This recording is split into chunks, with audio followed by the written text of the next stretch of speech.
저는 사실 이거 여담인데 네. 오니까 몸이 땅땅하고 제가 놀란 게 네. 손이 엄청 커요. 제가 보고 느낀 게 네. 이분이 보니까 겉보기엔 문인과인데 실제로 몸은 무인이야. 무인과야? 솔직히 맞으시죠? 어떻게 제가 옆에 딱 앉았는데 손을 네. 보고 놀랐어요. 아니 손을 때려잡을 손이야 내가 보니까 지금. 저도 네. 아까 대기실에서 네. 김 의원님하고 악수를 했잖아요. 근데 딱 악수를 딱 하는데 이 힘이 악력이 느껴지지. 악력이. 딱- 예. 어떻게 무도인의 삶을 좀 사셨습니까? 이거 몹시 부끄럽습니다. 아니 편하게 말씀하셔도 됩니다. 네. 예, 뭐 예. 그런 일 아닌데. 운동을 좀 예. 오래 하셨나요? 운동을 오래 한 건 아니고요. 네. 근데 좀 신체가 건강해야 네네. 사람이 또 정신도 맑다 네. 생각을 가지고 있어서 좀 네. 건강을 하려고 애를 많이 쓰는 것 같습니다. 그래서 음. 뭐 술도 좀 좋아하지는 않고 담배도 네. 피지 않고. 우리 의원님은 참 진정한 보수신 것 같아요. 참 옳은 말만 하셔가지고 예. 자꾸 더럽히고 싶어요. 예. 자꾸 이게 좋은 얘기인데 좀 언론적이기도 해가지고 그 표결 끝나고 의원총회 할 때 네. 뭐라 그러던가요? 친윤 쪽에서 의원님한테. 표결이 여러 번 있었기 여러 번 때문에. 있었기 때문에 있었기 때문에. 아마도 이제 결정적- 결정 탄핵 표결을 2차 표결 얘기하는 것 2차 같아요. 표결. 네네. 네. 2차 바로 의원총회가 네. 있었잖아요. 예, 그때 의원총회는 제가 참석을 안 했습니다. 네네. 아, 네. 그래서 뭐 그날 의원총회에서 있었던 일들을 제가 직접 듣지는 못했고. 네. 그 물병 날아다닐 때 안 계셨고. 예, 네네. 나중에 이제 전해 듣기만 했는데 네. 네네. 좀 마음이 많이 안 좋았죠. 그럼 그 전에 그 급하게 뒤늦게 들어오셨던 표결 이후에는 뭐 다양한 분들께서 많은 말씀을 주십니다. 이거- 주시는데 언론 좋은 말씀 예. 하시잖아요. 아니 근데 예. 의원님 정말 인상 깊었던 게 저희가 탄핵 1차 표결하는 날에 사실 네네. 저희가 방송을 좀 서둘러 마치고 예. 중국집에서 밥을 먹고 있었어요. 그런 네네. 찰나에 예. 본회의장이 아직도 이제 생방송이 나오고 있는데 네. 의원님이 황급하게 들어오셔가지고 투표를 하고 자리에 앉아서 엎드리셨나? 네. 뭐 이런 포즈를 취했잖아요. 근데 이제 거기 좌중에 있는 많은 사람들이 정말 떼박수를 쳤거든요 그때. 전 눈물 많이 네. 흘렸습니다. 아니 표결 내용과 무관하게 네, 의원님 들어오실 때. 서울역까지 갔다 그냥 돌아왔죠. 솔직히 머리가 많이 복잡했을 것 같아요 당시에. 어떤 생각으로 들어오셨습니까 본회의장에? 사실 이제 제가 원래 나서는 거 정말 싫어하는 성격이에요. 네. 반장도 한번 안 해봤대요. 예. 뭐 진짜로? 선출 지금 국회의원 처음이래 보니까. 네. 부반장도 안 부반장도 못 네. 해봤습니다. 지금은 돈 관리하시는 총무 같은 것만 했었던 거 아니야? 안 뭐 보이지만. 그런 거는 좀 했는데 나서는 건 별로 좋아하는 성격이 네. 아니라서요. 네. 근데 좀 12월 3일 그날 밤이 저한테는 좀 많이 좀 각성하는 계기가 됐던 날이었던 것 같아요. 그래서 그때 뭐 여러 번 말씀을 드렸던 부분이긴 한데 국회로 돌아올 때 뭐 그때 비상겸 얘기를 듣자마자 국회로 바로 달려갔습니다. 뭐 이것저것 생각할 이유도 없이 너무나 명확한 일이라서. 근데 그때 국회로 달려오면서 내가 다치고 죽더라도 이거는 풀어야 한다라는 마음이 뭐 오로지 그 마음밖에 없었습니다. 네. 무조건 풀어야 된다. 근데 그때 그 일을 겪으면서 네. 국회의원이 자신의 직무를 정말 국가 이익을 우선에 두고 양심에 따라 하지 않으면 자칫 국가 존립도 위태로워질 수 있고 또 국민들께서 네. 돌이킬 수 없는 피해를 보고 다칠 수도 있는 일이다라는 것을 좀 자각한 것 같습니다. 그래서 그러고 나서 뭐 사실 뭐 저도 뭐 대통령을 탄핵을 하고 뭐 생각도 네네. 못했던 일들이지 않습니까? 그렇죠. 네. 네. 네. 그리고 그 일이 있고 나서 이제 불과 며칠 뒤에 이제 1차 이제 표결 날이었는데 좀 그 며칠 동안 제가 좀 당내에서는 강경 목소리를 좀 많이 냈었습니다.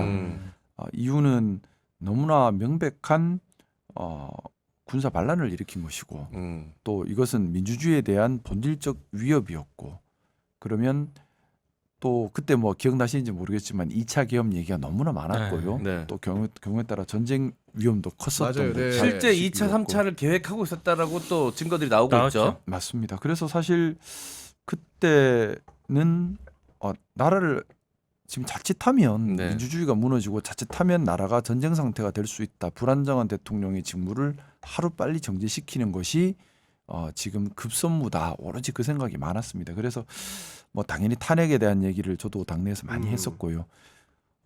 그런데 저도 처음 겪는 일이다 보니 많이 당황스럽지만 이건 분명하다 이런 생각이 많았는데 우리 원내 선배님들께서 저를 설득을 참 많이 하셨어요.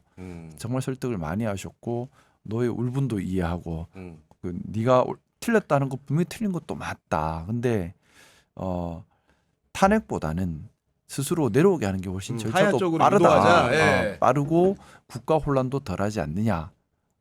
저도 그 부분은 뭐 탄핵은 시간이 걸린다는 걸 알고 있으니까. 그래서 뭐 저는 바로 하야를 하신다면 그것도 받아들이겠다. 그건 예. 받아들이겠다 생각이었는데 그날 당일날 아침에 그러니까 12월 7일이었나요? 첫 네네. 번째 표결 네. 이제 12월 3일 있고 나서 불과 4일 뒤에 있었던 네. 당일 아침에 대통령이 이제 입장 일단은 발표했죠. 예. 다 내려놓겠다는 취지였지 않습니까? 어. 그러면 바로 하야가 될 수도 있는 건가? 네. 라는 생각을 했습니다. 근데 거기서 이제 판단이 혼란스러웠죠. 내적 혼란이 있었던 거고. 네. 혼란도 있었고 또 선배들의 많은 설득도 있었고 그래서 네.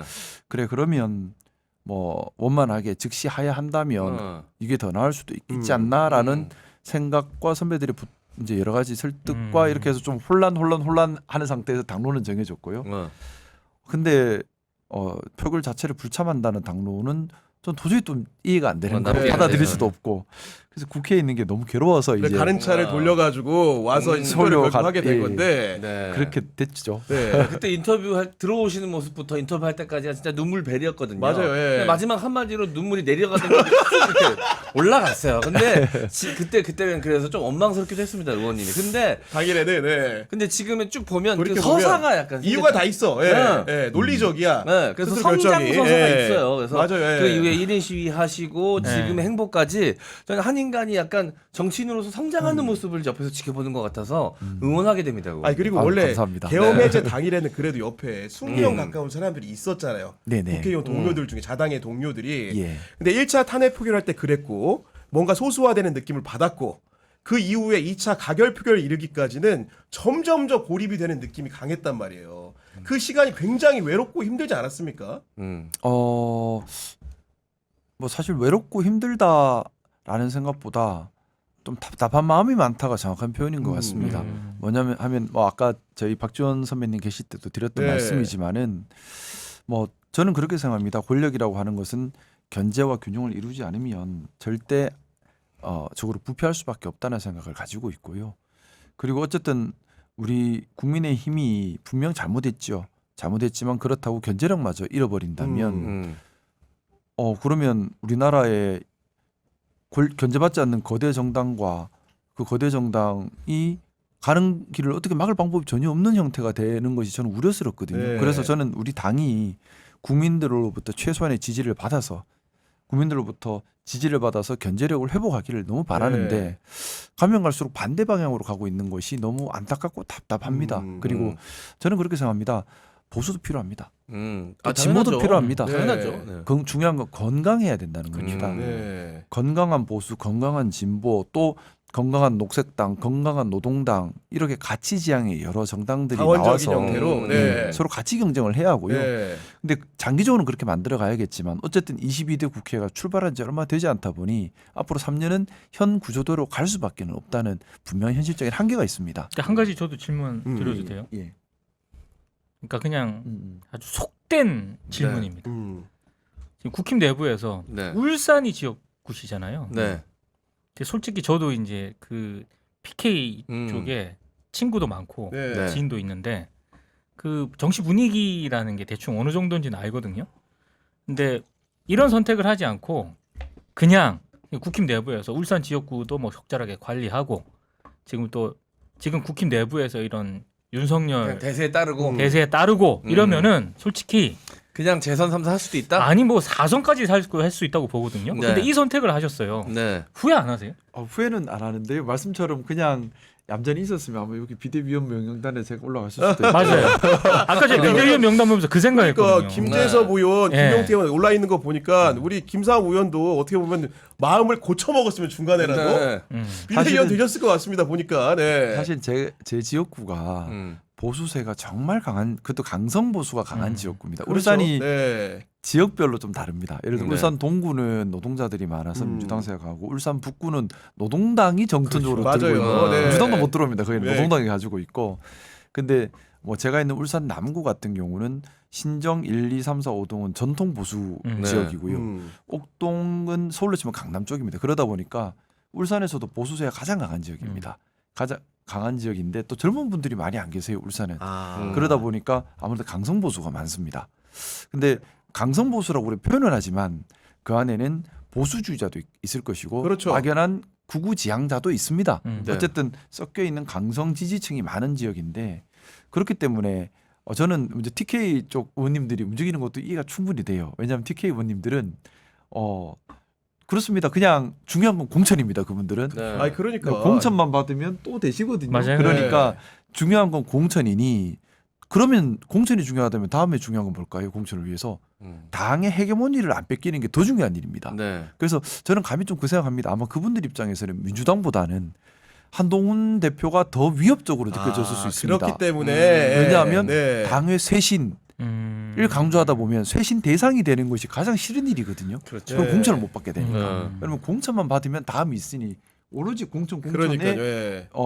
좀 집중할 수밖에 없는 구조가 있고 사실 제 지역구 같은 경우도 뭐 국민 여론을 떠나서 제가 당에 충성했다면 공천을 받겠죠. 공천 네. 받으면 아마 다음에도 될 가능성이 아주 높았던 그러니까요. 지역입니다. 네. 한데 옳지 않은 일은 뭐 저는 뭐 조금의 후회도 없고요. 그리고 뭐 고민할 거리도 자체도 고민을 해본 적도 없고 고민을 할 거리도 되지 못했습니다. 왜냐하면 옳고 그름이 너무 명백한 일이지 않습니까? 우리는 민주주의를 지켜야 한다. 이거는 너무나 명백한 것이고요. 12월 3일 일은 내란이었다. 이것도 너무나 명백한 사실입니다. 그래서 저는 지금 계속해서 말씀드리지만 진영 논리가 아니라 민주주의를 회복한다는 차원에서 이것은 답이 나와 있는 기본으로 일입니다. 돌아가면 네. 다 보이는 건데 아까 방송 시작 때부터 우리 김상현 네. 의원님 응원하는 댓글이 많이 나왔는데 네. 제가 소개를 좀 시켜드릴게요. 네, 해주시죠. 네. 자, 고마 좀 보자님 전국적 스타 되셨습니다라고 말씀해 주셨고요. 나다나님께서 우리 지역구로 오세요. 밀어드리겠습니다. 이제 어느 지역군지를 말씀해 주셔야죠. 대구 달서구 아니에요 혹시? 고란님, 자 무소속으로 나가세요. 어느 당으로 가도 됩니다. 네, 많은 정말, 분들이 응원을 이렇게 해주시고 아니 정말로 계십니다. 전국적 스타가 된 것 같은 게 우리 홍준표 대구시장님이 네. 콕 집어서 종양이야 이랬습니다 지금 보니까 대선 후보 되신 거 아닙니까 이제 보니까 네. 아니, 그건 아니야. 음.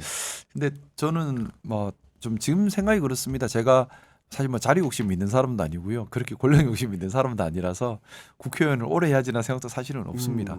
그것보다는 하루 하더라도 안 부끄럽게 하고 싶은 마음입니다. 오로지 네. 그 마음이고 그리고 제가 분명히 지향하는 세상은 있습니다. 뭐 저는 좀 그렇게 생각합니다. 우리나라가 지정학적으로 정말 위험한 지역이 있습니다. 4대 열강이 이해관계가 첨예하게 대립하는 반도국가입니다. 세계에서 가장 위험한 지정학적 위치를 가지고 있습니다. 이런 나라이기 때문에 나라의 힘이 약해지거나 아니면 폐쇄적인 나라가 되거나 아니면 갈등이 심화되면 전쟁터가 돼버립니다. 역사가 보아왔던 것처럼 늘 그래 왔습니다. 그렇죠. 네. 하지만 반대로 대한민국이 힘이 있고 또 개방적이고 또 공정한 나라가 되면 안정적인 나라가 되면 이 4대 열강 안에서 조율자 역할을 할 수 있기 때문에 엄청난 번영을 할 수 있는 나라라고 생각합니다. 네. 그래서 저는 감히 좀 그런 생각을 해봅니다. 대한민국이 큰 싱가포르 같은 나라가 되면 좋겠다. 그래서 무역과 정치와 문화의 중개 조절자 역할을 할 수 있는 나라가 되면 크게 번영할 수 있다. 그런 나라가 됐으면 그런 나라를 우리 후손들에게 물려주면 좋겠다는 지향점은 있습니다. 네. 네네. 그래서 제가 보수주의자입니다라고 얘기를 드리는 것이 제가 생각하는 보수주의의 가치는 말씀드렸던 것처럼 공정한 사회, 합리적인 사회, 개방적인 사회, 포용적인 사회, 자유로운 사회입니다.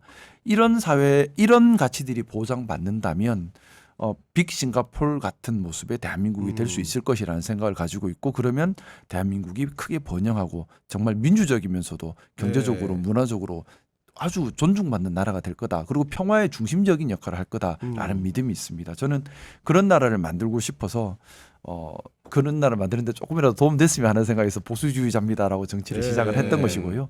제가 뭐 권력 욕심, 자리 욕심도 사실은 별로 없고 근데 하고 싶은 지향 가치는 있습니다. 그래서 뭐 단 하루를 하더라도 이 지향 가치에 틀리지 않게 네.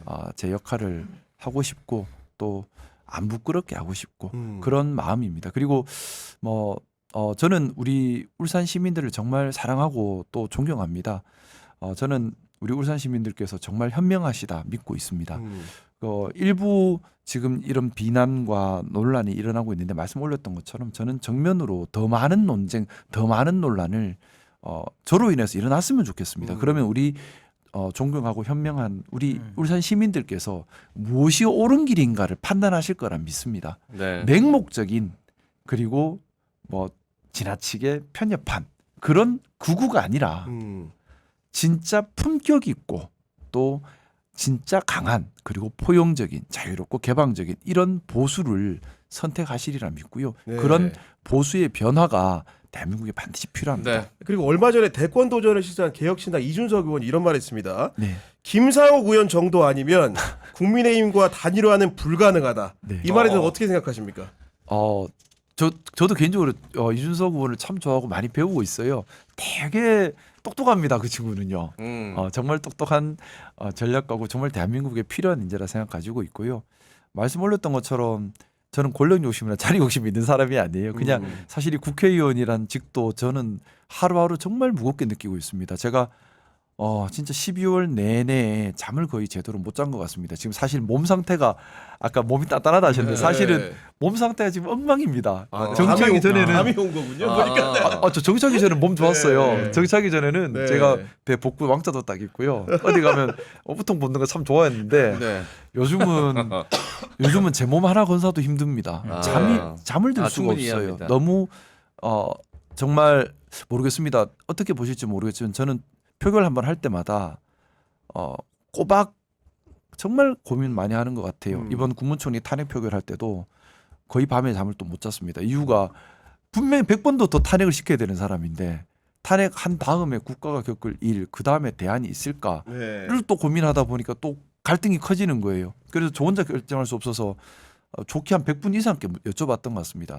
어떻게 생각하십니까? 내 생각은 이런데 그러면 이런 리스크는 어떻게 생각하십니까? 경제하시는 분, 또 학자 하시는 분, 사업하시는 분, 노동자, 자영업자 물어보면 또 네. 다양한 근데 결정은 또 해야 됩니다. 저는 평론만 하는 게 아니라 결정을 해야 되니까요. 헌법기관이니까요. 너무 무겁더라고요.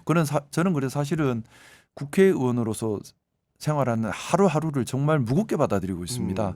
그래서 뭐 제가 뭐 언감생심 뭐 다른 생각을 네. 할 능력도 안 되고 아직 그런 생각도 전 해본 적도 없고요. 저는 지금 제가 맡고 있는 이 국회의원의 직을 네. 안 부끄럽게 하고 싶고 이것조차도 저한테는 참 버거운 거 같아요. 마지막으로 제가 첨언해서 하나만 더 얹으면 네네. 사실 한동훈 전 대표와 이번 비상계엄 해제 국면의 뜻을 같이 하신 거 맞죠? 네네네. 그리고 이준석 의원이 본인을 상대로 이런 제안을 하기도 합니다. 한동훈과 이준석이 조기 대선이 치러진다면 같이 힘을 합칠 수 있다고 보십니까? 아니라고 보십니까? 저는 중요한 전제가 있다고 생각합니다. 가치 공유가 되어야 된다고 생각합니다. 저는 제가 정말 싫어하고 배격하는 게 협잡입니다. 정치적 이익, 네. 자리, 권력 욕심 때문에 결이 다른데 지향하는 바가 다른데 손을 잡는다라는 것이 저는 국민에 대한 배신이라고 생각을 하고요. 네. 그래서 한동훈 대표와 이준석 대표가 서로 간에 지향하는 가치가 같고 그 가치를 지향하기 위해서 힘을 합쳤다면 그건 동지지요. 네. 그거는 박수칠 일이라 생각합니다. 근데 그게 아니라 서로 지향하는 세상이 다른데 힘을 합치면 플러스가 될 것 같아요. 혹시나 합친 거는 그건 옳지 않다고 이길까봐 생각합니다. 뭐 유불리로 선거에 그건 옳지 않다고 생각합니다. 차라리 음. 지향하는 가치가 다르다면 정확하게 그 가치를 제시하면서 정정당당하게 경쟁하는 것이 국민들에 대한 도리이고 네. 국민들께서는 도리어 그렇게 다양한 정치인들이 경쟁을 해주셔야지만 네. 맛집이잖아요. 먹을 게 다양하게 많은 거지 않습니까? 네. 네. 그게 국민들의 선택권을 또 보장하는 거라고 생각합니다. 저는 뭐 일단 지금 22대 국회 시작한 지 얼마 안 돼서 당장은 못 되지만은 바람이 있다면은 23대 총선 그리고 다음 대선 넘어가는 단계에서는 저희 우리 국민들께서 현명함을 발휘하셔서 가치 지향 정당 또 가치 지향 정치인들에게 힘을 실어 주셔서 뭐 진영 논리에 빠지는 것이 저는 네. 정말 대한민국 정치가 극복해야 될 폐단이 이 진영 논리라고 생각합니다. 우리 편 맞고 상대 틀렸고 우린 전쟁 중이야. 옳고 그르면 다음이야. 일단 이기고 봐야 돼. 이거 극복해야 되거든요. 네. 옳고 그름이 왜 그 다음입니까? 옳고 그름이 1번이어야 되지요. 그리고 정당이라면 지향하는 가치가 분명히 있어야 됩니다. 환경을 지향하는 녹색당. 그래서 어떤 사안에 대해서 나는 우리 환경이 1번 가치다. 우린 노동당, 노동이 1번 가치다. 네. 뭔가 이런 지향하는 가치 중심 정당이 있어야 국민들이 선택하는 재미가 있지 않겠습니까? 그렇게 돼야 된다고 꼭 생각하고요. 네. 제가 말이 좀 길어졌는데 진영 논리 타파에 대해서 정말 제가 이제 정치에 현실 정치에 몸담으면서 뼈저리게 체감하고 있습니다. 네. 이 진영 논리에 갇힌 대한민국 정치, 음. 이 당 저 당 서로 이겨야 된다는 이 정치가 대한민국을 정말 삼류 정치로 만든 겁니다. 이유는 진영 논리 정치 제도 하에서는 소신 있고 능력 있는 정치는 성장할 수가 없습니다. 왜냐? 소신 있고 능력 있는 정치는 자기 목소리를 냅니다. 당연히 충성을 안 하죠. 네. 근데 진영 논리에서 필요한 건 맹목적으로 추종하는 충성하는 거겠죠. 돌격 대상이 네. 필요한 겁니다. 음. 그러다 보니 소신 있는 사람들은 다 한 번 하고 목 날아갑니다. 결국 계속해서 선수를 늘려가면서 힘을 키우는 사람들은 두 종류입니다. 무조건 맹목적인 충성을 하는 사람 또는 정말 기회주의적으로 권력을 지향하는 사람, 옳고 그름보다는. 자, 그런 사람들이 중심이 된 정치가 돼버리는 거. 그런 사람들이 중심이 될 수밖에 없게 만드는 게 진영 논리 정치인데 이 진영 논리 정치를 타파하지 못하면 정치를 보면 늘 정치인들이 그 모양인 거죠. 네. 네. 아, 알겠습니다. 두 가지로 딱 정리가 됩니다. 네. 한동훈, 이준석 같이 하면 안 된다 이 얘기하신 거고요. 자, 그리고 가치를 쫓는 저를 힘을 주세요. 야, 요 두 개로 딱 정리하면. 맞아. 그 얘기는 전자는 아니고요. 하고 이제 그 얘기는 아니고요. 요거 두 개잖아. 요거 두 개를 길게 해주신 거예요. 그냥. 가치가 보고스럽게. 일치한다면 같이 한동훈 할 수도 대표가 있다. 지향하는 네. 가치가 있습니다. 또 네. 이준석 대표가 지향하는 가치가 그렇죠. 있습니다. 그러니까 그 얘기 네네. 들으니까 거기에 같이 하면 대해서 안 되겠는데? 거기에 대해서 서로 결을 맞출 수 있다면 어. 그때 같이 하는 것이 가능하다는 아, 생각이 그때 듭니다. 같이 가능하다. 알겠습니다. 알겠습니다. 네. 지금까지 이제 그럼 안 된다는 얘기 같은데. 저희가 참사송에 이어진 정치권상황 이야기 나눴는데 그래도 이건 소개를 해드려야 될 것 같아요. 네. 트위스님이 울산 지역구 시민을 부끄럽지 않게 해주셔서 감사합니다. 뀨님이 의원님이 진짜 보수입니다. 세인트마님이 제가 보수입니다. 지금 진짜 보수 정치인은 김상욱 의원님 뿐입니다. 김진홍님이 울산에서 나와도 되고 서울에서 나와도 당선됩니다. 이런 얘기 해주셨는데 네. 정말 보니까 본인 문자만 보시지 말고 경향TV 보시면 되겠네요. 제가 보니까 응원하는 분들이 굉장히 많습니다. 네. 감사합니다. 네, 힘이 오늘도 좀 되셨기를 바라겠습니다. 큰 힘이 됩니다. 너무 네. 감사드립니다.